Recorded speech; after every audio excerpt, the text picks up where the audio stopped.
Morning students of JBM Global School Noida. I'm your snooker and chess instructor Manoj Tyagi. So I'll be telling you today in my lesson number 2 how each of these pieces move as per the chess rules. Let's get started with the pawns. How do the pawns move? And suppose if you are sitting on that side, then you have white pawns and I have black pawn. Your pawns are placed on the second rank. Rank 1, rank 2. This row is called rank as I had told you earlier, and my black pawns are kept on the 7th rank. 1, 2, 3, 4, 5, 6, 7th rank.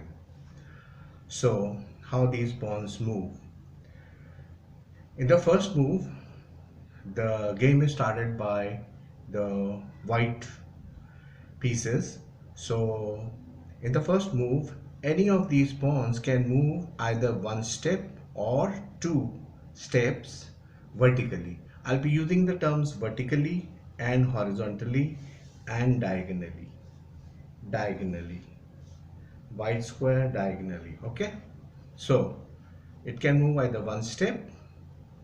Your pawn can move either one step towards the blacks or two steps in the first move.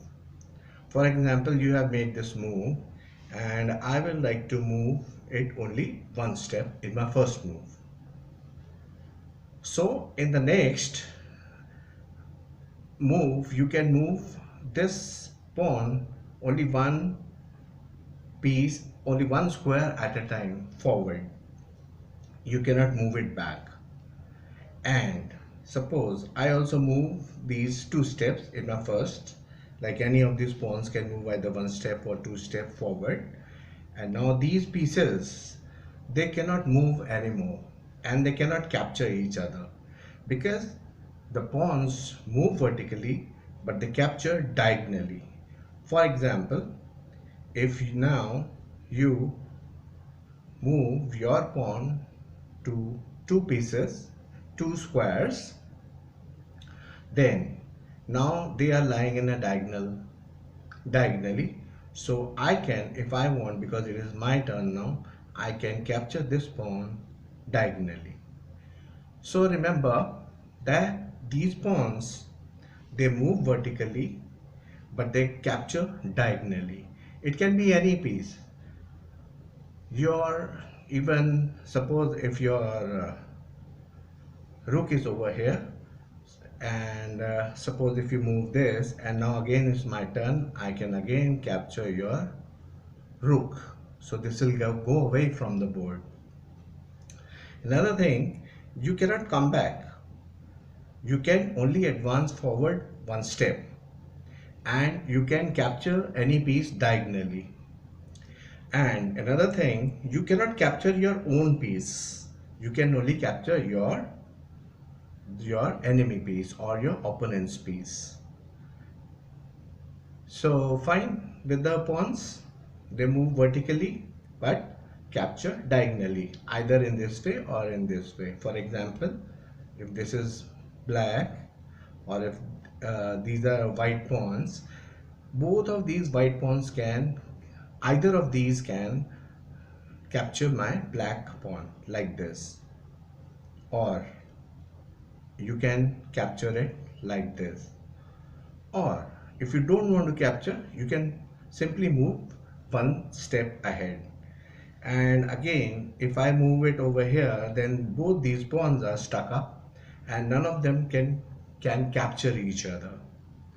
So, and they cannot retrace back, they cannot come back, they can only move one step forward, and they cannot capture their own pieces. They can only capture the enemy pieces diagonally.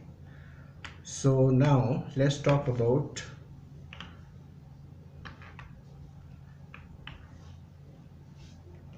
let us talk about rooks.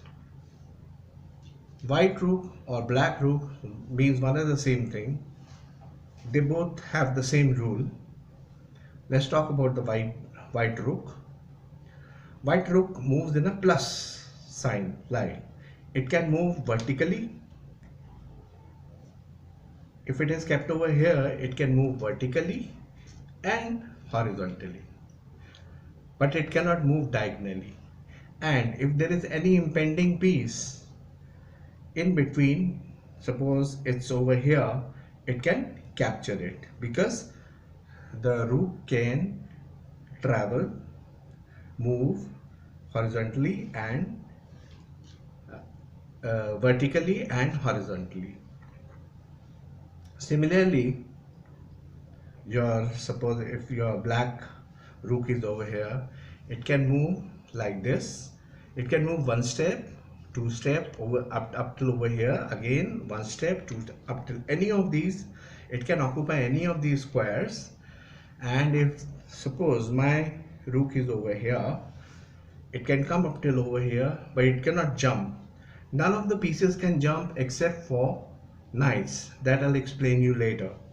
So this can come up till over here, cannot jump, but at the same time it can capture, because it can move vertically or horizontally. So it can move in a plus sign. Let's talk about bishop. The bishops can move only diagonally. For example, it is over here, it can move here, here, here. It can move here, here, here, here, here, like this. And if there is any enemy piece lying diagonally, it can capture, but only diagonally. Suppose there is another rook on the black, so it will move like this diagonally. So sorry, these bishops they move diagonally only. And if there is any enemy piece in between, it can capture like this, but it cannot jump. So the bishops move diagonally. Let's talk about the queen. The queen is the most powerful piece on this board.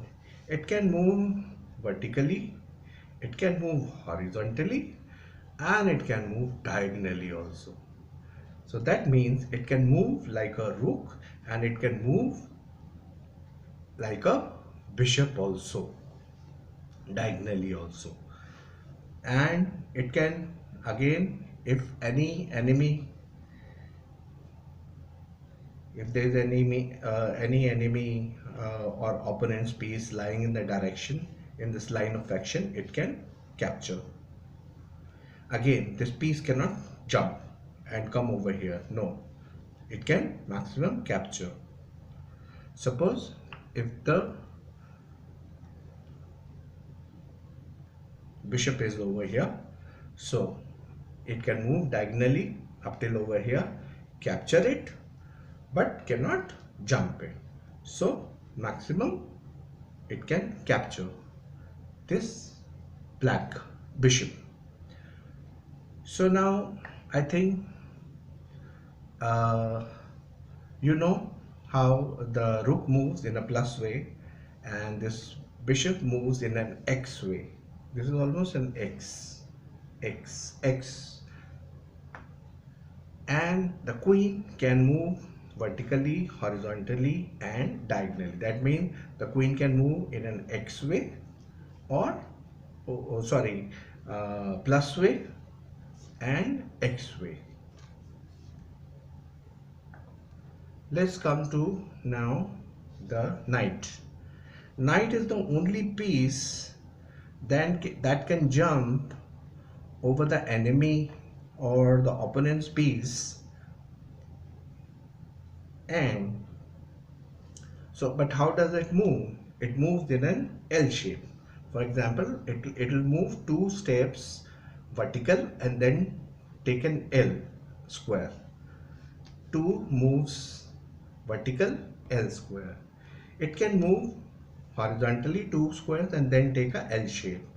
1, 2 squares horizontally and then an L shape over here. 2 steps and 1 L shape over here. Plus, this can jump.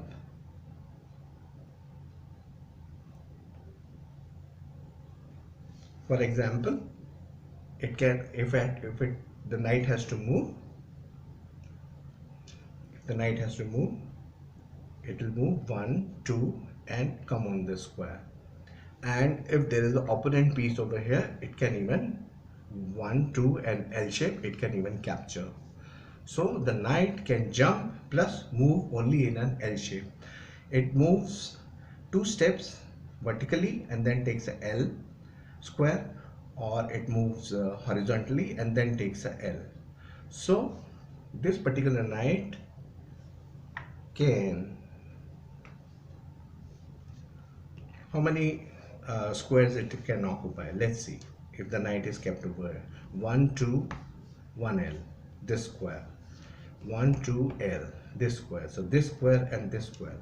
Let us come back. 1, 2 L. So this square also. 1, 2 L, this square.